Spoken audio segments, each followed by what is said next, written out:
Hi everyone. நம்ம இந்த வீடியோல எப்படி ஈஸியா ப்ரீடிங்க்கு தேவையான கப்பிய சூஸ் பண்ணலாங்கிறத பார்க்கலாம். நார்மலா ப்ரீடிங்க்கு ஒரு மேல்க்கு 3 ஃபீமேல்ஸ் வரை ஆட் பண்ணிக்கலாம்.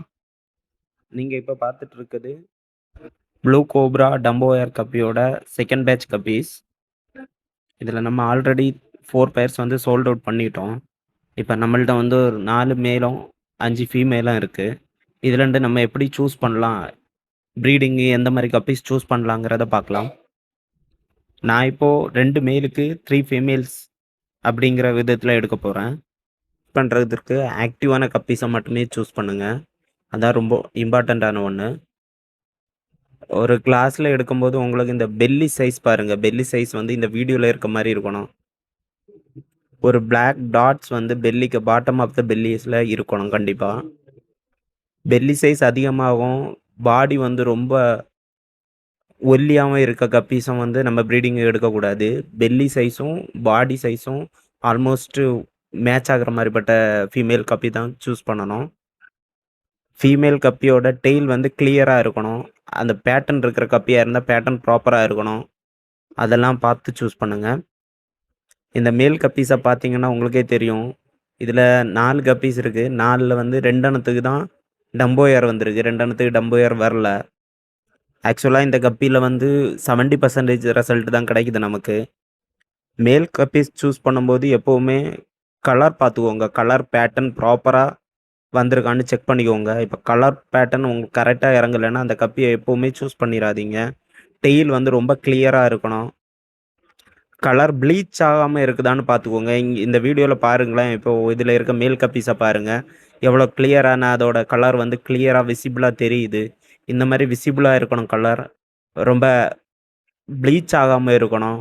டெயில் எதுவும் டேமேஜ் ஆகாத இருக்கணும். மெயில் கப்பீஸ் நீங்க சூஸ் பண்ணும்போது கலர் ரொம்ப இம்பார்ட்டன்ட். ஆக்ட் கோப்ரா 2 மேல் கப்பீஸும், 3 ஃபீமேல் கப்பீஸும் எடுத்திருக்கோம். ஆல்ரெடி ஃப்ரிட்ஜ் பாக்ஸ்ல ப்ரீடிங் பாக்ஸ்ல நமக்கு ஒன் பெயர் வந்து ப்ரீடிங்குக்காக விட்டுருக்கோம். அது கூட இதையும் ஆட் பண்ணிக்கலாம் வாங்க. எப்பவுமே ஒரு கப்பிய இன்னொரு டேங்க்ல ஆட் பண்ணும்போது, அந்த டேங்கோட டெம்பரேச்சரும், பிரசன்ட்டா கப்பி இருக்கிற வாட்டர் டெம்பரேச்சரும் சேம் ஆகுற வரைக்கும், அந்த கப்பிய வந்து அந்த டேங்க்லயே வச்சிருக்கணும். அட்லீஸ்ட் ஒரு 5 மினிட்ஸ் வச்சுக்கோங்க.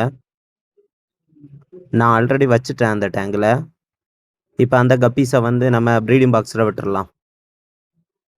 நம்ம ஆல்ரெடி விட்டிருந்த ப்ரீடிங் பேர் வந்து ஆல்ரெடி ஃப்ரைஸ் விட்டு ஃப்ரைஸ் ஒரு 10 டேஸ் ஆயிருக்கு. நாங்க இந்த ஃப்ரைஸ வந்து மேல், ஃபீமேல் தெரியிற வரைக்கும் ஃப்ரிட்ஜ் பாக்ஸ்ல தான் போட்டிருப்போம். ஒன்ஸ் இது மேல், ஃபீமேல் தெரியிற ஸ்டேஜ் வந்த உடனே செப்பரேட் பண்ணிருவோம்.